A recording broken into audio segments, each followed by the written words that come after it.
warahmatullahi wabarakatuh. Ketemu lagi dengan saya, Bu Jusman Kiraspati, pada mata kuliah akuntansi keuangan lanjutan. Oke, teman-teman, kita kali ini akan membahas tentang laporan keuangan konsolidasi. Tapi di video sebelumnya itu kita membahas tentang konsolidasi yang ketika suatu perusahaan induk memiliki atau perusahaan anak tapi tidak sepenuhnya, gitu ya. Ada yang namanya kemudian ada yang namanya non-controlling interest. Nah, untuk yang video kali ini kita akan membahas tentang kepemilikan penuh perusahaan induk terhadap anaknya, gitu yang dimiliki 100% full, gitu ya. Dan juga kita akan bahas mulai dari bagaimana membuat menganalisis jurnalnya sampai membuat jurnal eliminasinya dan laporan keuangan konsolidasinya. Baik, saya langsung mulai aja.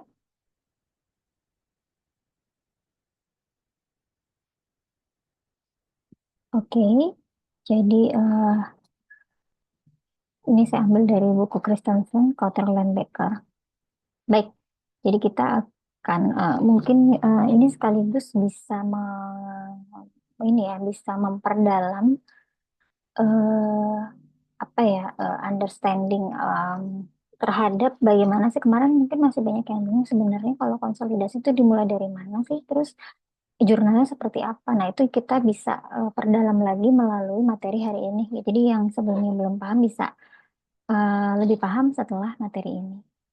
Oke, jadi ini adalah sedikit ilustrasi lagi tentang yang namanya akuisisi. Jadi ketika ada, jadi ini adalah untuk apa ya, mematangkan konsep ya dari akuisisi itu. Misalnya gini, ada anak perusahaan di mana book value-nya atau nilai bukunya adalah $800 dan kemudian nilai asetnya sebenarnya net bersihnya secara fair value adalah 1.000 ya. Kemudian ternyata dibeli dengan harga 1.500. Gitu. Jadi sekarang ada tiga jenis harga. Yang pertama adalah book value dari net asset, lalu kemudian fair value dari net asset, dan ada nilai akuisisinya. Kan begitu ya. Dan ketiganya berbeda. Sehingga kita memiliki tiga jenis angka. Yang pertama adalah harga akuisisinya, yaitu dibeli seharga 1.500. Padahal net assets-nya itu book value-nya hanya 1.000. Ya, sementara fair value-nya book value-nya 800 dan fair value-nya adalah 1.000. Ingat yang kita nilai ketika akuisisi adalah fair value. Berarti selisih ketika harga pembelian dengan fair value akan menimbulkan namanya goodwill. Ya, jadi goodwill itu timbul ketika harga pembelian ada selisih antara harga pembelian dengan nilai eh, fair value market dari asetnya tersebut. Gitu ya. Berarti sekarang kita punya goodwill. Dan kemudian kita punya selisih juga. Ini selisih antara net asset book value dengan net asset fair value. Nah, ini disebut dengan kelebihan nilai yang bisa diidentifikasi. Jadi selisihnya ini akan masuk sebagai excess value of identifiable. Ya, kelebihan nilai yang dapat diidentifikasi. Ya, dan book value-nya adalah 800 gitu. Jadi ada tiga jenis yang bisa kita identifikasi dari harga akuisisinya. Maka kalau kita total 500 ditambah 200 ditambah dengan 800 hasilnya adalah 1.500 yang merupakan nilai dari akuisisinya. Gitu. Oke. Jadi harga akuisisi adalah fair value dari aset ditambah sama goodwill, di mana fair value ini merupakan book value ditambah dengan selisih dari book value sama fair value maksudnya gitu. Tapi ini sebenarnya agak ribet, intinya adalah akuisisi. Price akuisisi itu ya udah book value ditambah sama selisih yang bisa diidentifikasi ditambah sama goodwill gitu ya. Oke. Nah, apa yang terjadi ketika kita mengkonsolidasi induk dan anak, pembukuan induk dan anak gitu. Yang pertama bahwa akun investment di bagian induk merupakan aktual dari acquisition price. Ya, yang harus kalian ingat adalah akun investasi yang dicatat oleh induk itu adalah nilai aktual dari akuisisinya. Itu artinya tadi ketika akuisisinya harganya 1.500, sini, sini 1.500, ya maka ini adalah nilai investasinya. Bukan yang 1.000, bukan pula yang 800. Gitu ya. Oke. Nah, kemudian yang berikutnya adalah, nah, di pembukuan subsidiary itu sebenarnya hanya book value saja yang dicatat. Ya, memang benar. Kan dicatat sebesar book value. Tapi kemudian ketika akan diakuisisi di revaluasi menjadi fair value. Gitu ya. Dan induk harus membuat penyesuaian untuk neraca dan untuk laporan laba rugi. Gitu, oke. Pada saat akuisisi, tanggal akuisisi, induk akan mengakui asetnya subsidiary pada fair value. Ini yang harus kalian ingat ya. Nilai fair value-nya yang akan diakui pada net asetnya. Oke, tapi kan tadi kan kondisinya akan ada selisih. Jika misalnya lebih harga akuisisinya lebih tinggi dari fair value atau lebih rendah dari fair value. Oke. Nah, ketika kita melakukan konsolidasi, berarti yang harus dilakukan itu apa? Menyatukan apa sih? Kan gitu ya. Yang pertama sudah pasti induknya dulu. Book value, aset-aset dan likuiditas dan ekuitasnya. Induk ditambah dengan anak book value-nya juga. Ditambah dengan adjustment consolidation entries, adjustment aset dan liabilities ya terhadap nilai fair value-nya si anak perusahaan dan juga dan juga untuk beban-bebannya. Maka ketika ini digabungkan, kita mendapatkan ini laporan keuangan konsolidasi antara induk dan anak fair book value dengan induk book value dengan anak fair value kita. Oke. Jadi ini adalah prosesnya. Ya, ini adalah proses konsolidasi. Oke. Nah, ini adalah basic konsep ya. Basic konsepnya secara garis besar bahwa kita mengubah pembukuan anak perusahaan yang tadinya book value menjadi fair value gitu ya. Jadi income statement itu akan berpengaruh terhadap equipment, inventory, patent atau goodwill. Jadi ini adalah beban-beban yang nantinya akan ya, mempengaruhi laporan laba rugi. Nah, ketika ketika nilai akuisisi lebih besar dari book value, jadi dibelinya lebih besar harganya, maka nah antara aset-aset yang ada di perusahaan anak itu bisa jadi akan terlalu rendah atau understate gitu. Oke, jadi book value-nya di bawah, maka akuisisinya lebih tinggi. Padahal kan misalnya dia beli 1.500 padahal book value-nya harga gini. Gampang nih. Kamu beli mobil bekas 100 juta padahal angkanya itu hanya apa namanya hanya 900 90 juta gitu. Jadi kamu lebih lebih besar kan lebih tinggi gitu bayarnya. Berarti bisa jadi apa? Bisa jadi kamu menilai mobil itu lebih rendah nih, too low atau understated. Oke. Jadi kalau biaya lebih itu understated berarti income-nya terlalu tinggi atau overstate gitu. Nah, sehingga ketika untuk mengatasi ini maka induk perusahaan perlu untuk menaikkan bebannya.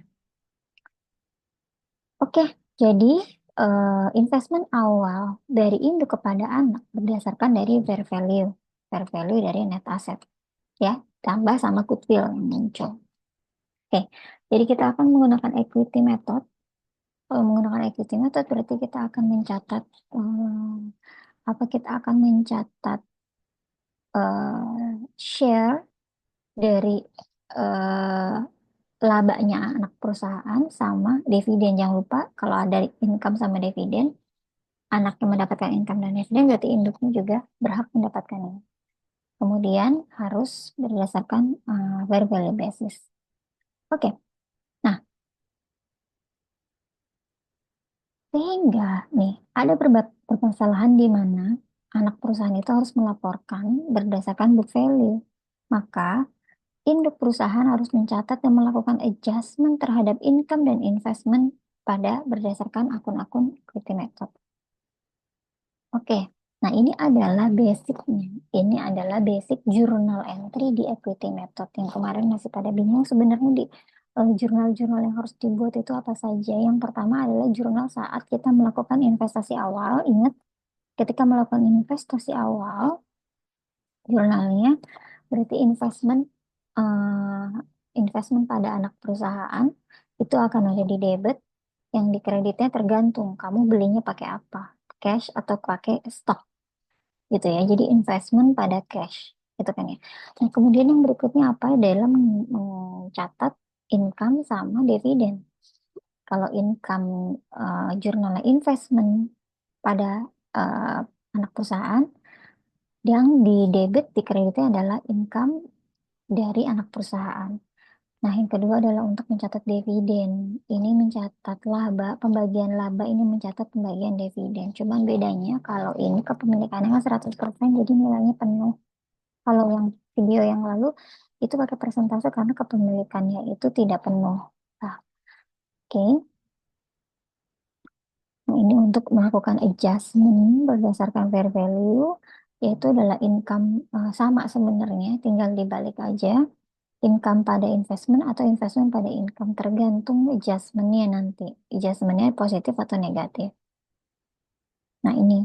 Kemudian yang masih bingung juga kemarin adalah sebenarnya basic elimination entry itu kayak gimana sih, jurnal eliminasi yang paling dasar. Nah ini yang paling dasar. Jadi bagaimana kita mengeliminasi ekuitas anak perusahaan. Ekuitas itu kan dia posisi normalnya ada di kredit. Ketika mau dieliminasi, eliminasi kan dihilangkan. Ketika mau eliminasi, dipindahkan ke debit. Kan gitu. Berarti semua ekuitas yang anak yang ada di kredit, itu akan di jurnal di debit. Ditambah dengan income. Income atau laba yang didapat dari anak perusahaan. Lawannya apa? Lawannya adalah investment pada anak perusahaan. Investment pada anak perusahaan itu ketika kita awal mula berinvestasi kan investasi pada cash. Nah, investasi ini kan di debit. Ini dieliminasi. Jadi makanya kenapa dia di kredit di sini. Nah, sama dividen. Ketika dividen diumumkan, itu kan posisinya di debit ya. Wah, maka kita eliminasi, maka dia pindah ke kredit. Gitu. Jadi ini adalah jurnal eliminasi yang paling dasar ya, yang harus kalian pahami. Terus yang kedua adalah untuk reclassification kelebihan nilai. Ingat kan ada kelebihan nilai itu investmentnya. Nah itu kan kemudian direklasifikasi ke aset-aset yang bisa diidentifikasi termasuk goodwill gitu. Oke, jadi jurnalnya aset ABC pada goodwill pada investment in subsidiary atau investment pada anak perusahaan. Nah, kemudian yang berikutnya adalah amortisasi dari kelebihan nilai itu. Nah, jurnalnya adalah cost of sales, other expense pada income from subsidiary.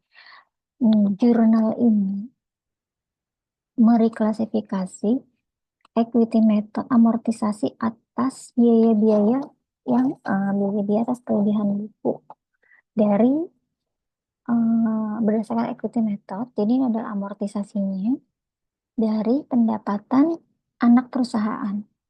Oke. Nah, kemudian yang terakhir adalah untuk akumulasi depresiasi. Kalau misalnya ada keterangan apa tentang akumulasi depresiasinya berapa, itu baru nanti kita jurnal. Akumulasi depresiasi pada building equipment tergantung ya, bisa building equipment, bisa vehicle, bisa machine. Gitu. Oke, sekarang kita masuk ke dalam contoh.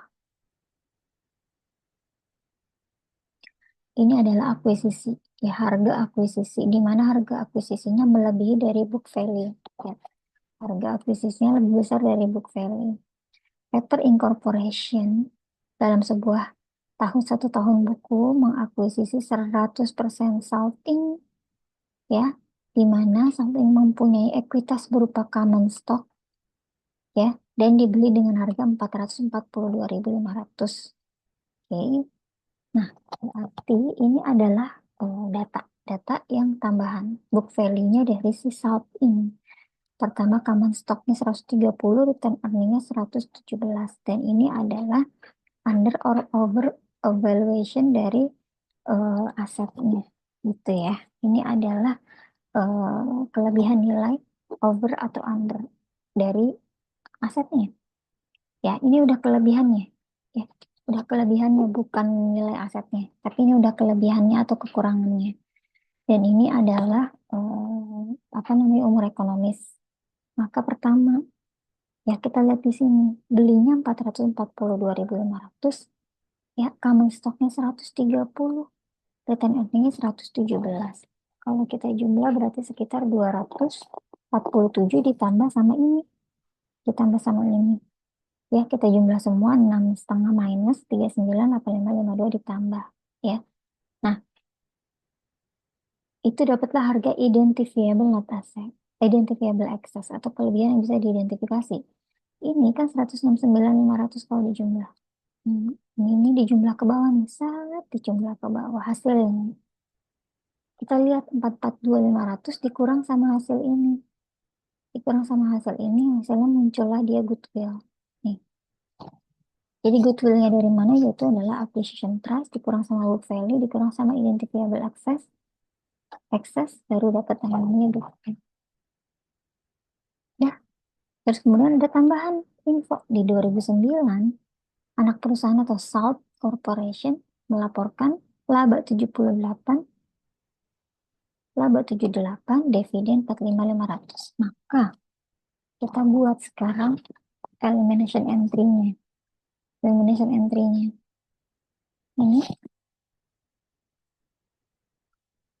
Ini ya elimination entry-nya yang harus kita buat ya. Boleh digabung, boleh di sendiri-sendiri, Bu, boleh. Boleh digabung, boleh sendiri-sendiri. Pertama kita basic elimination entry-nya tadi yang saya bilang, ekuitasnya anak perusahaan yang tadinya dikredit, saldonya dikredit, pindahin ke debit. Di common stock, return earning pada investment in sub 247. Kemudian asetnya tadi, aset-asetnya itu, kelebihannya, eksesnya, itu kemudian kita jurnal, kita balik, kita jurnal di debit, yang negatif kita taruh di kredit. Nih. Jadi hasilnya 195.500. Jadi sekarang investment pada anaknya yang tadinya 442.500 berkurang. 247 berkurang lagi 195.500 hasilnya adalah 0. Jadi akun investment in subsidiary-nya akan bernilai 0. Ya, karena udah digabungkan. Nah, ini adalah acquisition price yang tadi. Terus ini ada laba. Hmm. Nah, kemudian lagi adalah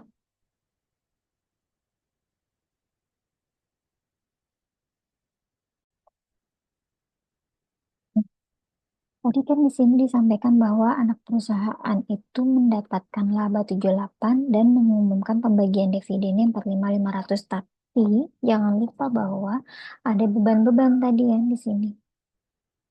Nah, bebannya adalah yang ini, amortisasi ini. Amortisasi. Inventory, plan, tidak ada amortisasi, equipment 10 tahun. Intangible assetnya 4 tahun berarti ini 85 dibagi dengan 10 sama dengan 8.500. 52 dibagi dengan 4 tahun. Terus masukin ke sini deh. Kita hitung dulu. Ya, inventory tadi kan 6.500 lebih rendah, tapi nilainya negatif. Lalu kemudian ada equipment 8.500 tadi 85.000 dibagi 10. Sama tadi intangible assetnya 52.000 dibagi dengan 4 tahun sama dengan 13.000. Kita jumlah ke bawah berarti ini akan menambah atau mengurangi dari income tersebut. Ya, ini adalah beban. Ya, kenaikan bebannya. Jadi, maka dan 78 itu dikurang dulu. Ya, 78 dikurang sama 15.000. Ini hasilnya 63.000. Gitu. Oke. Berarti sekarang income-nya udah bersih. Udah tadi kurangi sama beban-beban. Sehingga kalau kita lihat di sini, sekarang investment in South-nya jadi berapa? Tadi 442.000 ditambah sama labanya 78.000 dikurang sama dividen 45.500 dan tadi ada adjustment. Adjustment karena ada beban-beban amortisasi dari aset ya. Sehingga ending balance-nya itu adalah 460.000. Gitu. Oke, ada lanjut. Nah, sekarang adalah kita lanjut ke jadi tadi udah kita lihat ya eh, pertama investmentnya tadi itu 440.500 dapat tambahan laba 78.000 terus berkurang dengan pembayaran dividen 45.500 dan tadi ada adjustment atas depresiasi dari aset 15.000 jadi ending balance 460.000. Oke. Nah, terus gimana untuk equity journal entry-nya? Untuk mencatat labanya 100% dari salt, mencatatnya adalah investment in salt 78 di debit, income from salt 78 di kredit. Dan ini untuk dividennya full juga sama. Jadi karena kita kepemilikan penuh, jadi full 100% ya. Kalau yang video berikutnya kan dikali persentase karena pemilikannya tidak penuh. Sisanya masuk ke non-controlling interest. Oke, seperti ini untuk jurnalnya, untuk dividennya. Dan terakhir untuk yang tadi penyesuaian karena adanya depresiasi dari aset. Oke, jadi semuanya selalu menggunakan akun investment ya, investment insight-nya selalu apa namanya berhubungan gitu. Yang di sini bertambah, yang di sini sorry, yang di sini berkurang lagi gitu.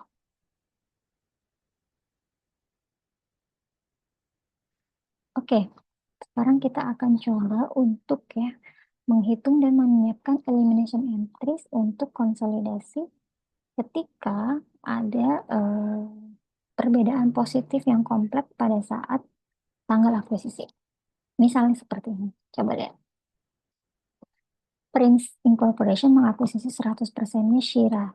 Ya, jadi ini adalah parents atau induk, ini adalah anak. Ya, dengan harga 1,6 juta cash. Oke. Oke. Sekarang kita akan coba membuat journal entry untuk yang dibuat saat tanggal akuisisi. Oke. Ini adalah book value. Ya, ini adalah total book value dari Shira Incorporation. Ini adalah current value-nya. Dan ini adalah difference yang timbul.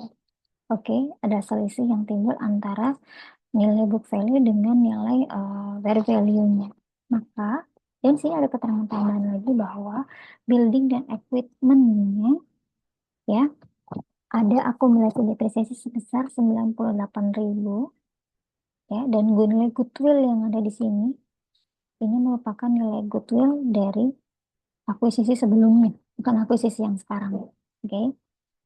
Nah, sekarang kita akan melihat dulu pertama dia beli cash 1,6 juta. Prince beli cash 1,6 juta. Taruh sini 1,6 juta. Kemudian book value-nya si Shira. Shira book value-nya berapa sih? Nah, kita lihat di sini ya. Kan 980. Ini adalah common stock-nya, equity-nya 980 ya kan? Dikurang. Berarti saat ke bawah ada excess cost-nya 620.000 ya. Dan lihat di sini, di sini. Di sini ada differences yang timbul akibat penilaian antara book value dengan current value atau fair value ya. Sehingga dimasukin ke sini. Hasilnya kalau di total ada 280. 620 dikurang dengan 280. Hasilnya adalah 340. Ini baru goodwill yang baru. Ya, goodwill yang di sini bukan atas pembelian yang sekarang. Goodwill ini goodwill yang lalu. Nah, goodwill yang sekarang, pembelian yang 1,6 juta, itu ada goodwill 340.000. Nah, berarti sekarang kita akan lihat di sini. Berarti 1,6 juta yang dikeluarkan sama Prince itu untuk apa saja berarti? Nah, berarti yang akan dia dapatkan pertama, net asetnya 980. Lalu ada identifiable aset, kelebihan nilai atas aset yang bisa diidentifikasinya 280, dan sisanya ada goodwill. Jadi kalau di total 1,6. Nah, nilai investasinya adalah 1,6 gitu. Nah, eliminasinya kayak tadi eliminasinya. Ekuitas yang ada di kredit di jurnal ke debit, common stock, additional PIC, return earning, itu namanya ekuitas ya. Itu sekelompok ekuitas, di mana saldo normalnya adalah semua di kredit. Ketika mau dihapus, maka pindah ke debit, gitu ya. Semua sehingga investment income-nya 980. Lalu ada penyesuaian kan, kelebihan nilai aset yang bisa diidentifikasi tadi. Yang ini di jurnal semua. Ini kan posisinya semua yang ini di debit nih, yang ini selisihnya, maka semua kita jurnal. Nah, ini. Kecuali yang negatif, nilainya negatif akan ada di kredit gitu ya. Seperti ini. Nah, semua dijual. Ini adalah goodwill yang baru, yang goodwill yang lama juga kita eliminasi. Oke, goodwill yang lama dieliminasi. Goodwill yang lama 110 kita eliminasi juga. Berarti di sini nambah lagi nih investment in subsidiary-nya, yang pertama 980 di kredit, dapat lagi tambahan 620 di kredit. Masuk sini, set, set. Udah, tapi setelah kita jumlah, maka kan dia sudah, nilai investasinya sudah nol karena sudah kita eliminasi gitu. Dia eliminasinya, eliminasi atas dasar untuk yang ekuitas sama untuk aset yang bisa diidentifikasi kelebihan nilainya gitu ya. Jadi jurnalnya seperti ini. Yang pertama untuk ini eliminasi ekuitas, yang kedua eliminasi aset yang bisa diidentifikasi kelebihannya, excess value yang bisa diidentifikasi. Sama satu lagi tadi, kalau kalian ingat di sini ada keterangan di sini tambahan. Nah, ada building. Building 98.000 merupakan akumulasi depresiasi. Maka itu kita masukin juga di sini, jurnal juga. Akumulasi depresiasi 98, building and equipment-nya di kredit 98.000. Gitu. Ya. Nah, ini ngaruhnya kemana nih ngaruhnya? Ternyata nanti ngaruhnya ke sini nih. Kan building dan equipment-nya ada excess value. Ini ada excess value, ada akumulasi depresiasi. Sehingga kalau kita jurnal, dia akan terlihat seperti ini. Nah, kira-kira seperti ini. Akumulasi depresiasinya akan mengurangi nilai building and equipment 98.000. Lalu ada juga nanti excess value nambah 110.000, sehingga nilai fair value-nya 720. Jadi nilai building equipment-nya book value 708, terus kemudian berkurang sama akumulasi depresiasi, bertambah lagi sama nilai excess value reclassification yang tadi. Jadi fair value-nya 720 untuk si building. Nah, ini adalah yang apa namanya, yang muncul dari apa, tambahan kasus yang tadi gitu.